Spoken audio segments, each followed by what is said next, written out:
के खिलाफ अविश्वास प्रस्ताव लाकर विपक्ष ने सबसे बड़ी राजनीतिक भूल कर दी। ये सवाल इसीलिए क्योंकि प्रधानमंत्री मोदी ने अविश्वास प्रस्ताव से मिले मौके के बाद आज 2024 के चुनाव का ऐसा मास्टर स्ट्रोक चल दिया जिसे विपक्ष कम से कम 2028 तक याद रखे। 2 घंटे से ज्यादा तक चले भाषण में पीएम मोदी ने आज विपक्ष के एक एक आरोप का चुन चुन कर जवाब दिया। इंडिया गठबंधन को राजनीतिक आईना दिखाया तो 2028 तक भारत की तीसरी सबसे बड़ी अर्थव्यवस्था बनाने की भविष्यवाणी कर। फील्डिंग विपक्ष ने ऑर्गेनाइज की, लेकिन चौके छक्के यहीं से लगे।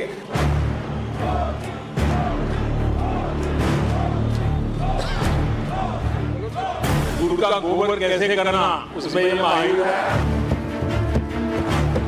ये लोग जिसका बुरा चाहेंगे उसका भलाई होगा।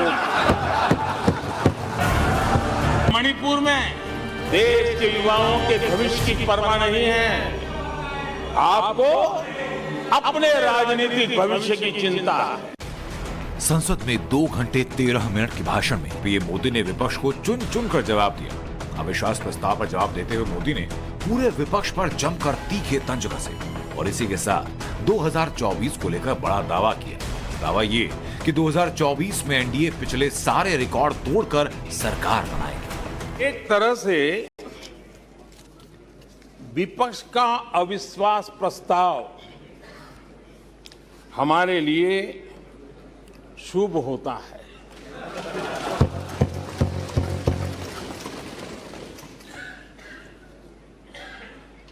और मैं आज देख रहा हूं कि आपने तय कर लिया है कि एनडीए और बीजेपी 2024 के चुनाव में पुराने सारे रिकॉर्ड तोड़ करके भव्य विजय के साथ जनता के आशीर्वाद से वापस आएंगे। पीएम मोदी ने 2024 के संकल्प को सिद्धि तक ले जाने का कॉन्फिडेंस दिखाया। विपक्षी दलों के कारनामे गिनाए। INDIA गठबंधन को घमंडिया गठबंधन कहा और इसी के साथ राहुल गांधी पर जमकर निशाना साधा। मैं कांग्रेस की मुसीबत समझता हूं। बरसों से एक ही फेल्ड प्रोडक्ट उसको बार बार लॉन्च करते हैं। हर बार लॉन्चिंग फेल हो जाती है और अब उसका नतीजा ये हुआ है मतदाताओं के प्रति उनकी नफरत भी 7वें आसमान पर पहुंच गई है। उनका लॉन्चिंग फेल होता है, नफरत जनता पे करते हैं। लेकिन पीआर वाले प्रचार क्या करते हैं? मोहब्बत की दुकान का प्रचार करते हैं। कांग्रेस नेता राहुल गांधी लोकसभा में अविश्वास प्रस्ताव पर पीएम मोदी की स्पीच के दौरान 1 घंटे तक गायब रहे। पीएम की स्पीच से पहले ही राहुल संसद से निकल गए थे। हालांकि बाद में राहुल दोबारा संसद पहुंचे। राहुल गांधी ने बुधवार को लोकसभा में अपने भाषण के दौरान मणिपुर को लेकर सीधे पीएम को निशाने पर लिया था और अब बारी पीएम मोदी की आई तो उन्होंने राहुल पर तंज कसने में कोताही नहीं बरती। आदरणीय देखिए, कुछ बातें बहुत ही समय पर मुझे कहने का अवसर मिलता है। बहुत सी बातें ऐसी होती है, इत्तेफाक देखिए कि कोई मैं तो तय करके बैठता नहीं हूं, लेकिन इत्तेफाक देखिए कल यहां दिल से बात करने की बात भी कही गई थी। उनके दिमाग के हाल को तो देश लंबे समय से जानता है, लेकिन अब उनके दिल का भी पता चल गया। अविश्वास प्रस्ताव पर चर्चा के दूसरे दिन राहुल गांधी ने बीजेपी के राष्ट्रवाद, राष्ट्र प्रेम और राष्ट्रभक्ति पर कटाक्ष के साथ हमला किया। भारत और भारत माता का जिक्र करते हुए मणिपुर में जो हुआ उसे भारत माता से जोड़ा।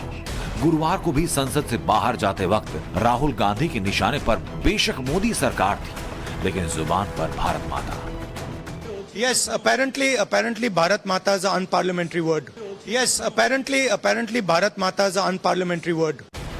राहुल ही नहीं, पूरा विपक्ष मणिपुर मुद्दे पर हंगामा करता रहा।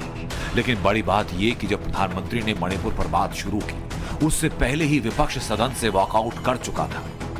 तो हम चाहते थे कि प्रधानमंत्री आके मणिपुर के लोगों के साथ खड़े दिखाई दिए और पूरा ऑपोजिशन यही चाहता था।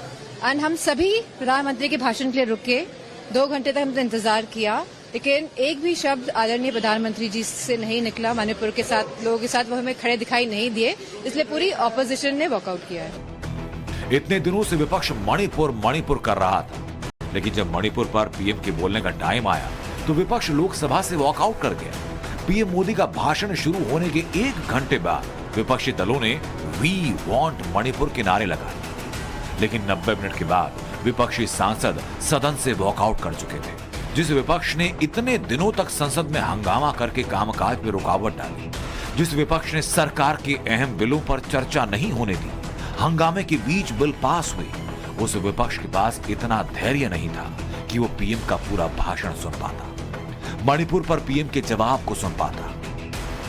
पीएम मोदी की स्पीच में मणिपुर का 29 बार जिक्र हुआ। उन्होंने राज्य में जल्दी ही शांति का भरोसा भी दिया। लोकतंत्र में जिनका भरोसा नहीं होता है, वो सुनाने के लिए तो तैयार होते हैं, लेकिन सुनने का धैर्य नहीं होता है।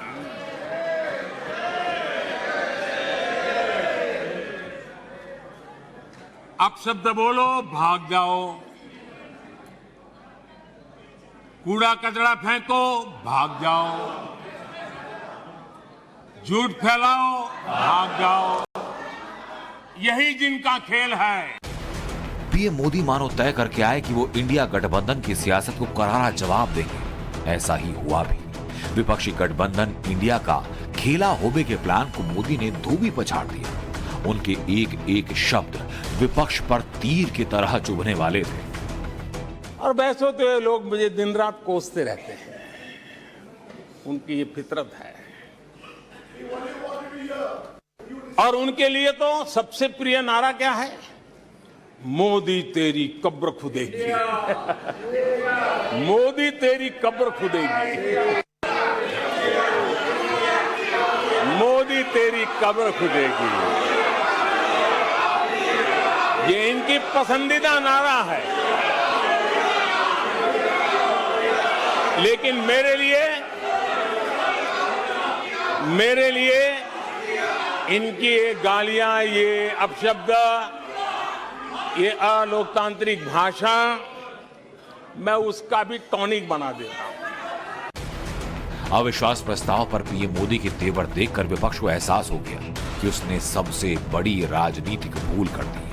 विपक्षी गठबंधन का अविश्वास प्रस्ताव गिर गया और पीएम मोदी पर अशोभनीय टिप्पणी के आरोप में कांग्रेसी संसदीय दल के नेता अधीर रंजन को लोकसभा में सस्पेंड भी होना पड़ा। Bureau report, times now Bharat. तो संकल्प